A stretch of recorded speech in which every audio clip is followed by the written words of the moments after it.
I was standing in the living room, smoothing out the folds of my dress for the third time, trying not to notice how Daniel kept circling the room like he owned it. His laugh rang through the space, the kind that made everyone lean in, like he was the center of a private comedy club. Honestly, Hannah, he said, glancing at the group of my family and our closest friends, sometimes you're so sensitive. You worry too much about the tiniest things. I smiled, forcing it.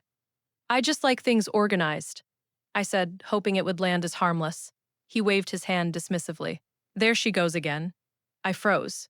That line, casual, cutting, delivered like a joke, landed harder than any insult he could have thrown.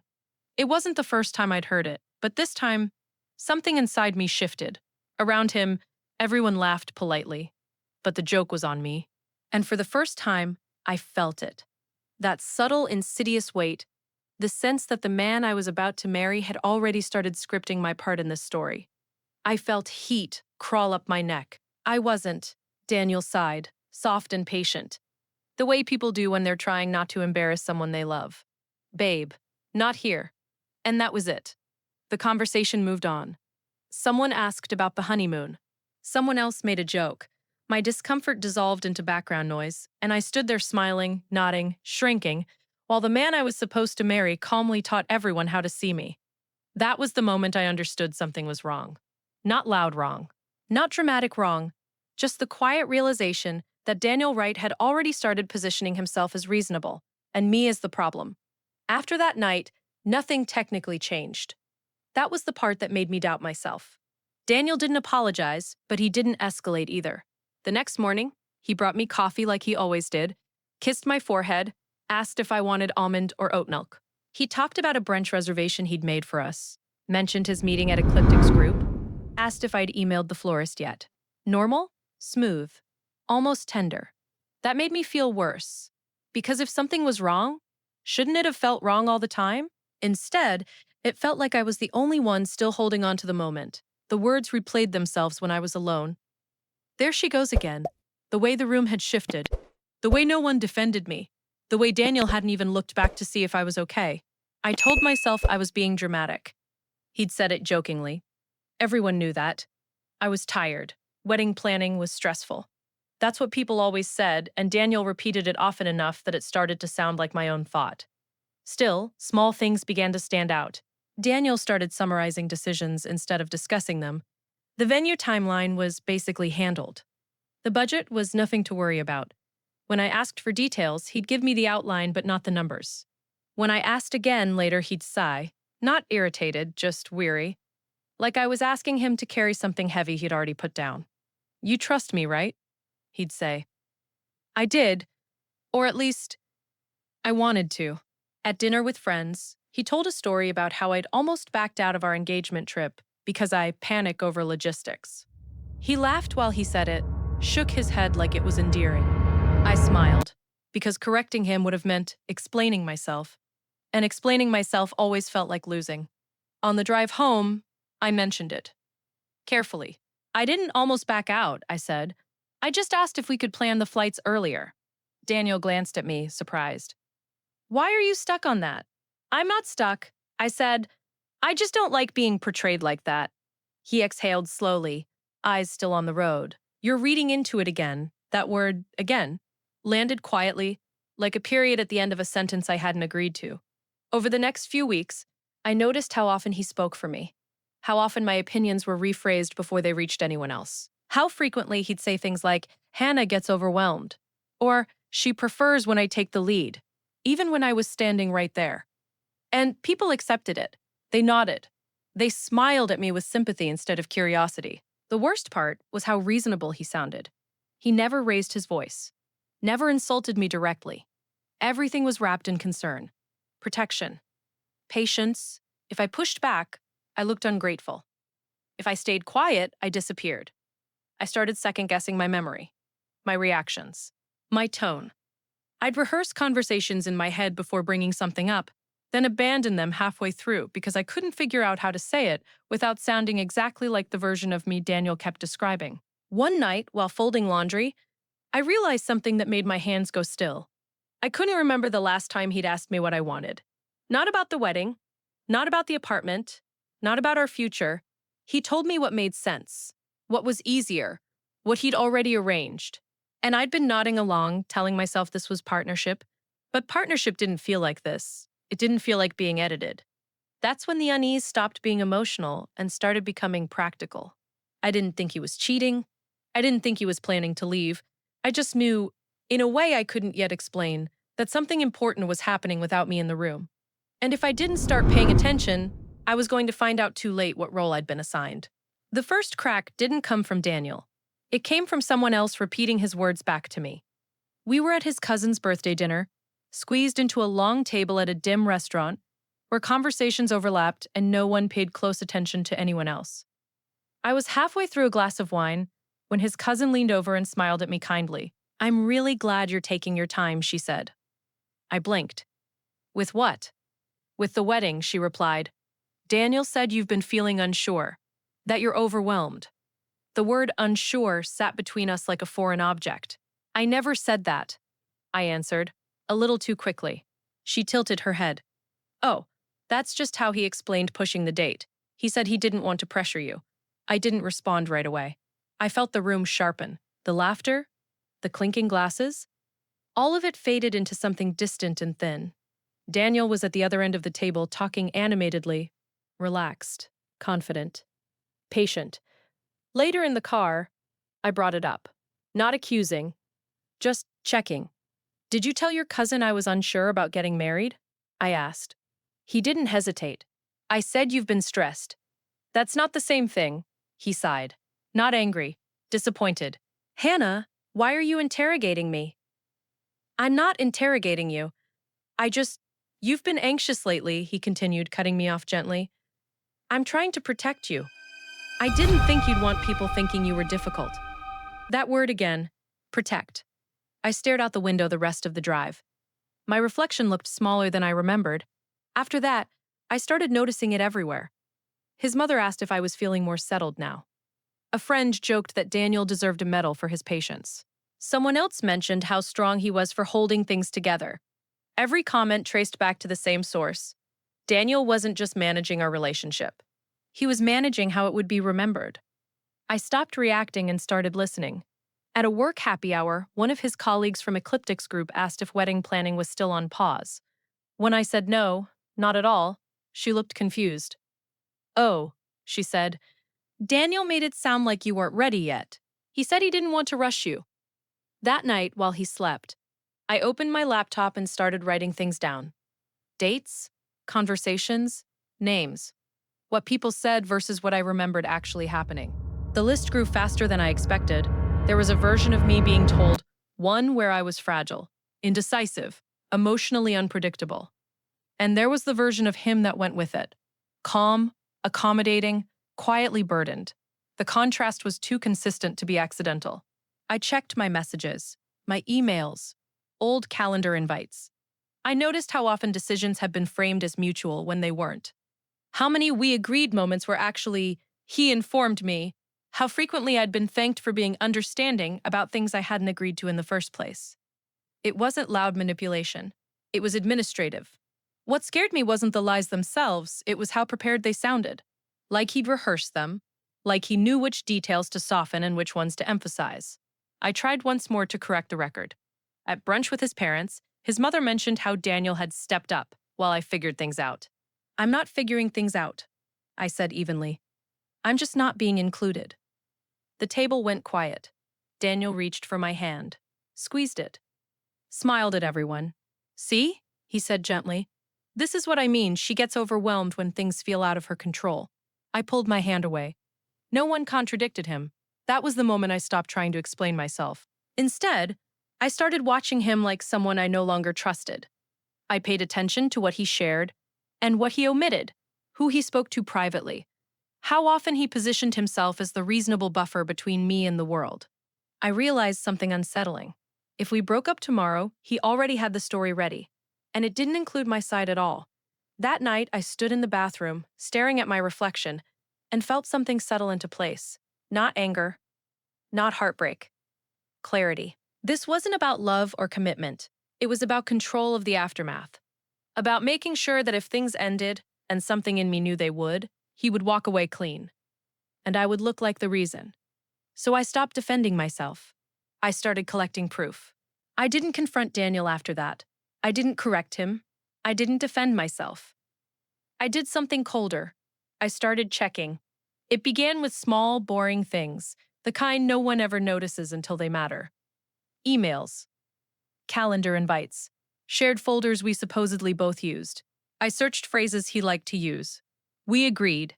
Hannah prefers. We decided it was best. I wanted to see where those decisions lived. Most of them didn't. I found vendor confirmations I'd never been copied on. Conversations about timing and deposits that referenced keeping things flexible. I noticed how often my name appeared as a justification rather than a participant. It wasn't forged. It was implied, as if my consent was assumed by default. The deeper I looked, the more administrative it became. Not dramatic, not incriminating in a way that would make anyone gasp. Just organized, deliberate, clean. I opened our shared budget spreadsheet, the one Daniel said was basically done. It was thorough, color-coded, and missing entire categories. No long-term projections, no contingency planning beyond vague notes like handled later. There was a separate tab I hadn't seen before. I didn't open it right away. I went through his email next. Not hacking, he'd logged in on our home computer weeks earlier and never logged out. I told myself I was just verifying timelines. That's what this felt like now. Verification. There were messages from Ecliptic's Group HR about benefits enrollment, questions about dependents, questions about marital status. Daniel's replies were careful, non-committal, phrases like pending personal clarification and awaiting final decisions. Final decisions from who? I searched his inbox for the word lawyer. That's when the tone changed. Not because there was something explosive, but because there was something measured. Consultations scheduled during lunch breaks. Follow-ups labeled just to confirm. Attachments with names like personal exposure review and asset separation overview. None of them included me. I opened the spreadsheet tab I'd avoided. It wasn't titled exit or breakup or anything dramatic. It was called scenarios, rows, columns, dates, notes. I sat very still as I read through it. Wedding timeline adjustments, cost distributions, personal savings projections, his, not ours. There was a column labeled if delayed, another labeled if canceled. Under both, the notes were disturbingly calm. What froze me wasn't that he'd thought about these outcomes, anyone could. It was that he'd prepared for them in a way that excluded risk to himself, and quietly concentrated it around me. No shared debt acknowledgement, no mutual responsibility, just contingency plans that assumed I would absorb the disruption while he remained stable. I checked dates. Some of this planning predated our engagement. I closed the laptop and went into the bathroom. I didn't cry, I didn't panic. I just sat on the edge of the tub and stared at the tile until the room felt level again. This wasn't anxiety. This wasn't me making it weird. This was someone structuring a future where I was optional. Over the next few days, I moved carefully. I copied files, took screenshots, forwarded emails to a private account. I labeled everything with dates and context. I didn't change my behavior around him. If anything, I became easier. When Daniel said, "I'll handle it," I nodded. When he joked about my stress, I smiled. When he spoke for me, I let him. He relaxed. I could feel it. The confidence returned to his voice. The ease. He thought the narrative had settled. One evening, he mentioned Rebecca Stone in passing, a friend from work who'd helped him think through some logistics. The way he said it was casual, but the timing wasn't. Her name appeared more than once in his emails. Copied.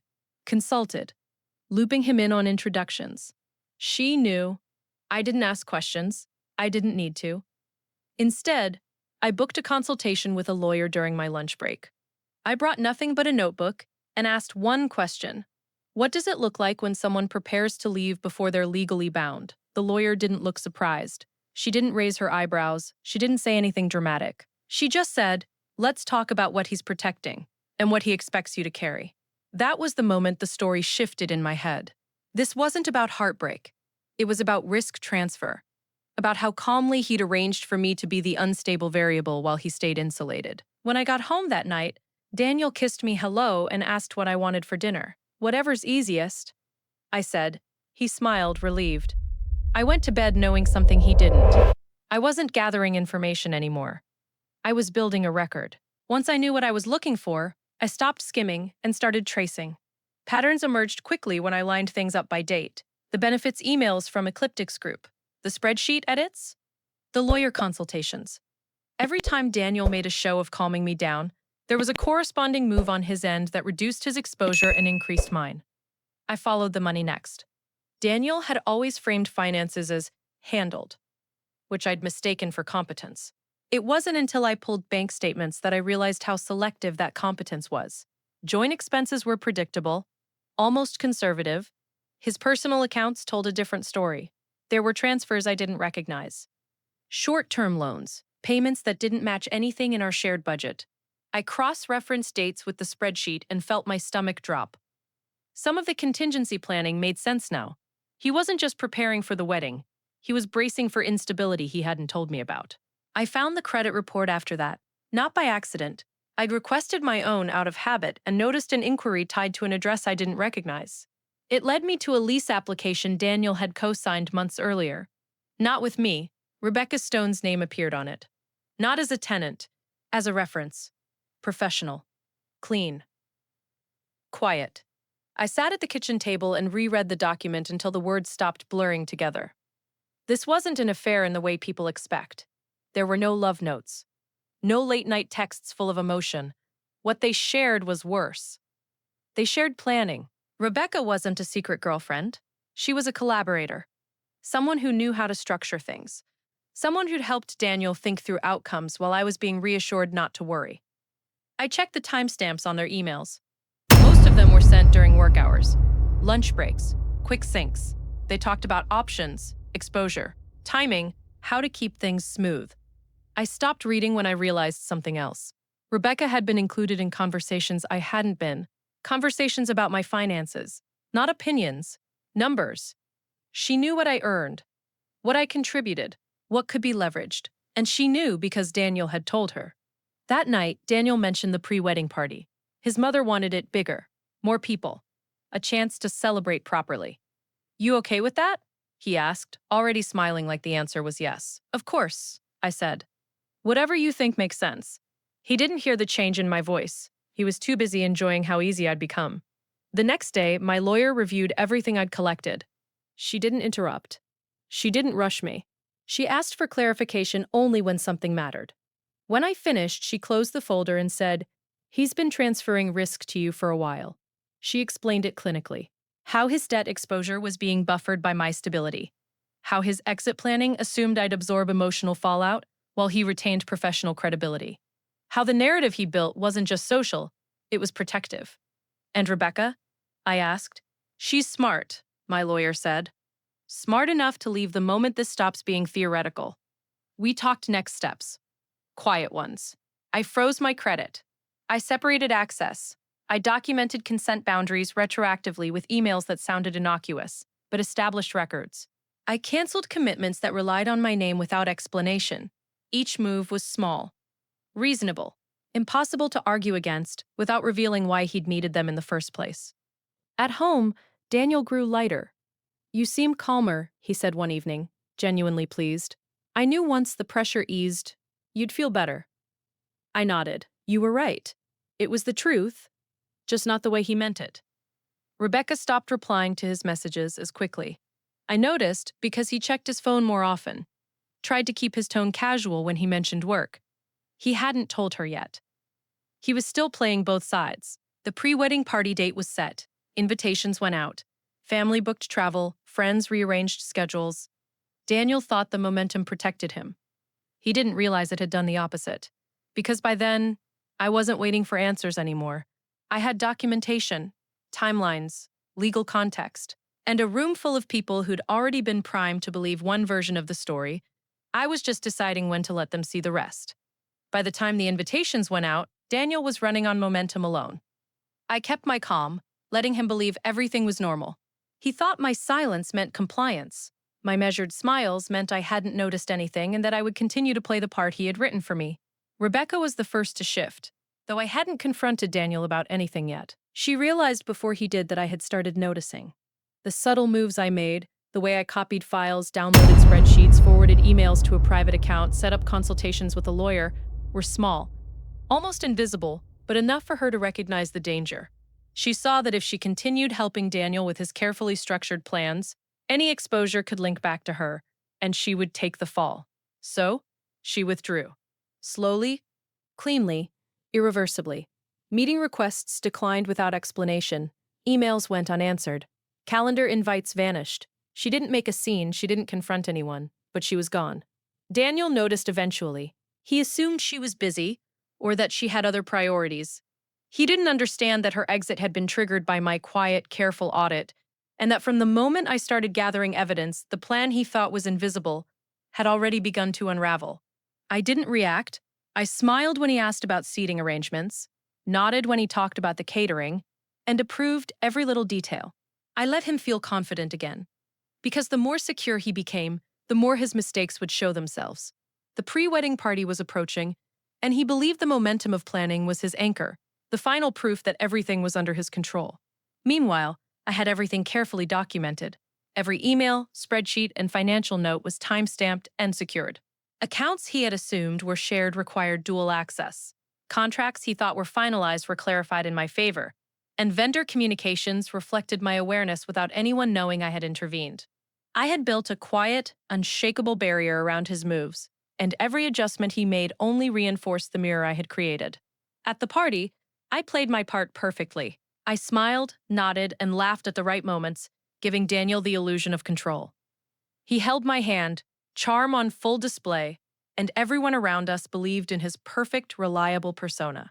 But the energy in the room had shifted, imperceptibly to others, but painfully obvious to me. His confidence, once effortless, was now something he had to perform.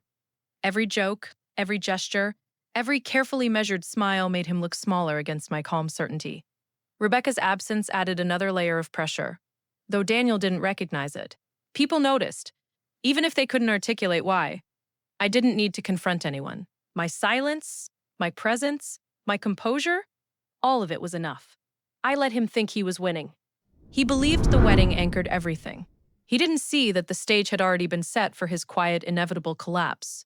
And the mirror I had built, with every document, every timestamp, every silent preparation, was waiting. All that remained was timing. Daniel insisted on giving a speech. He always liked moments that felt ceremonial, moments where people were already inclined to believe him. He took the microphone easily, smiling, one hand wrapped around his glass, the other resting on my back like a claim. "I just want to say," he began, scanning the room, "how lucky I am. Hannah is organized, thoughtful, sometimes a little intense, a ripple of laughter. But that's what keeps everything together. I couldn't do any of this without her." There it was again. The framing, calm, affectionate, dismissive, all at once. I let him finish. When the applause faded, I stepped forward and took the microphone from his hand. He looked surprised but not alarmed. He still thought this was a shared performance. "I prepared something too," I said. My voice didn't shake. "Since we're celebrating transparency." Behind us, the screen that had been looping engagement photos went dark. Then the first slide appeared. A spreadsheet. Clean, labeled. Dates highlighted, the room went quiet in a way I'd never heard before. I didn't look at Daniel. I didn't need to. I watched the crowd as the slides moved slowly, deliberately. Screenshots of emails, timelines, financial projections titled with words like exit, post-marriage exposure, asset shielding. Nothing emotional, nothing editorial. Just evidence. Daniel turned toward the screen, his smile collapsing in stages. Confusion first, then recognition, then fear. I spoke only to explain context, not intent. Who drafted what, when it was written, why it mattered. I didn't accuse him of betrayal. I didn't say the word affair. I didn't have to. The preparation spoke louder than any confession could have. Someone gasped when the slide showed dates overlapping our venue deposits. Someone else whispered my name. Daniel tried to interrupt. "Hannah, this isn't." I held up my hand, not aggressively. "Just enough. Please don't," I said. "You've had months." The next slide showed legal consultation timestamps. The next showed communications he thought were private. The next showed how long he'd been planning to leave, while standing beside me, smiling, agreeing to forever. I let the silence work. He looked around the room, searching for allies, for laughter, for someone to normalize this the way he always had. No one did. He tried to speak again, voice cracking now. This is being taken out of context. I met his eyes for the first time that night. Then explain the context, I said. He couldn't. The screen went black. The microphone made a soft sound as I set it down. Daniel was still standing on the stage, alone, exposed, surrounded by people who now understood exactly who he was and how long he'd been practicing it. No one applauded, no one moved. That was the moment his control ended. The moment the slideshow ended, Daniel froze. His jaw clenched. The applause that should have followed any engagement toast never came. Instead, there was silence so thick I could feel it pressing against him, against the edges of the room where he thought he was untouchable. I didn't say another word. I didn't need to. The slides had done the work. The audience didn't need explanations. They didn't need me to accuse. Every email, every timeline, every document laid out the truth in stark black and white. He had spent months scripting his story, and now that story was gone. He stepped down from the stage, trying to smile, trying to laugh it off. But the effort was grotesque. He moved toward me, a hand reaching as if I would stop the narrative for him. I let it hang in the air. "You have to understand," he whispered, low enough for only me to hear. "It's not what it looks like. We can fix this." I looked at him calmly. "Fix what, Daniel? The facts don't need fixing." His eyes darted around the room. Friends, family, colleagues, even his mother. All were silent, watching. The truth had left him exposed in every direction. He tried bargaining, softly at first. "Please, let's not make a scene. This can be sorted quietly." "I've already sorted it," I said. His tone hardened. "You don't know what this will do? Professionally, socially? People will believe this, Hannah." "I know exactly what it will do," I said, "and I'm ready for it." That's when the first cracks in his allies appeared. His mother's expression faltered, the polite shock he had relied on slipping into something sharper. Colleagues exchanged glances. Even a few friends whispered under their breath. The room no longer belonged to him. He realized, maybe too late, that the narrative he had rehearsed for months, the story he thought he controlled, had slipped completely from his hands. Daniel's attempts to argue, to charm, to redirect, only made the tension thicker.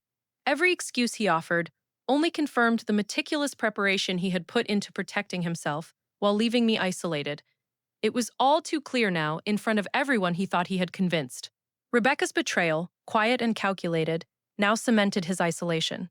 The moment she stepped back from emails, calls, and meetings, he had lost the one person who had helped him engineer control behind the scenes. And now, in front of a crowd of people he thought he could manipulate, he was utterly alone. By the end of the night, Daniel's posture had changed. His hands trembled slightly when he reached for the glass he had held so confidently earlier. His smiles were brittle. Every word he tried to speak sounded rehearsed, hollow. And I stood there, calm, collected, letting the truth speak for itself. The room had shifted. The narrative no longer belonged to him. He was trapped in the story he had written for himself. And I was finally free to guide how it ended. That night, as the guests trickled out, Daniel's eyes met mine one last time. He tried to bargain again, softer, quieter. "Please, Hannah, I can fix this." I didn't answer. I walked past him, the silence heavier than any words could have been, knowing he would spend every second of the next day calculating how quickly he had lost control. The next morning, Daniel woke to a world that no longer belonged to him. Not because I had said a word, not because I had shouted or demanded an explanation, but because everything I had prepared had already shifted the balance. I had quietly frozen his access to joint accounts, secured my own finances, and documented every interaction. Vendors had been informed in writing about my authority to confirm payments and contracts. Everything that had once given him leverage now required his justification, and he had none. I didn't contact him. I didn't argue. I let the legal and social structures I had set in motion do their work. Every attempt he made to regain footing, emails, calls, whispered reassurances, was met with calm boundaries I had already prepared. He tried charm. He tried pleading. He tried bargaining. Every tactic bounced back on him, because the foundation of his world had quietly shifted out from under him. Rebecca's absence compounded the isolation. She had disengaged completely once she realized I knew the truth, leaving him to face the consequences alone. She was gone, her role erased, and Daniel finally understood that he had no ally, no buffer, no one to manipulate on his side. The pre-wedding party had already exposed his duplicity publicly, and now every private corner of his life mirrored it. Friends and family who had smiled politely during his speech now approached me with questions, small but pointed. Vendors who had relied on his authority now deferred to me. Even professional acquaintances who hadn't been present at the party had received documentation confirming the facts. Daniel tried one last time. He came to me quietly, words trembling. "Please, Hannah, you don't have to ruin everything. We can—" I cut him off with a smile that was calm, final, and entirely devoid of emotion. "Everything is already handled." He froze. His expression shifted through disbelief, anger, and finally defeat. He realized that he had lost, not because I had acted with force, but because I had acted with patience, preparation, and precision. By the end of the week, Daniel's professional and personal reputation had quietly eroded. Projects he had claimed credit for were reassigned. Contacts he had relied on now deferred to me. His family no longer saw him as the charming, in-control partner. They saw the man who had underestimated the woman beside him. I didn't gloat. I didn't need to. The silence was louder than any words. I removed the last traces of his access, closed the chapter on shared plans, and walked away from the mess he had so carefully constructed for himself. As I rebuilt my life, it wasn't sudden, it wasn't miraculous, it was methodical. I reclaimed space, control, and dignity. One careful step at a time, the parasite of betrayal had been removed. The world was quieter, cleaner, and entirely mine. And sometimes, when Daniel's attempts to reach me failed, I remembered the first line he had ever used to dismiss me.